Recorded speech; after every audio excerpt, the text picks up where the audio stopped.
Here's the ThermPro TP50 hygrometer. I found that overall, this hygrometer held the closest accuracy to my Govee calibrated hygrometer.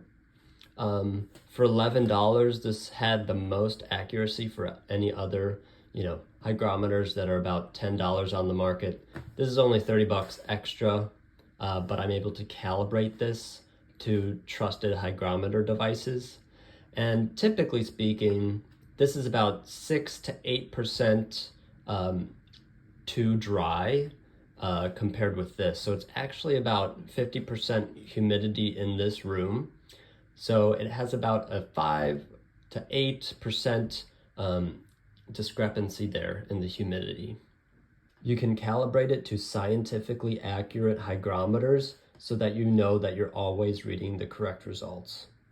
For a hygrometer that only costs about $11 on Amazon, it's pretty good, but I really wouldn't recommend it for scientific or professional settings.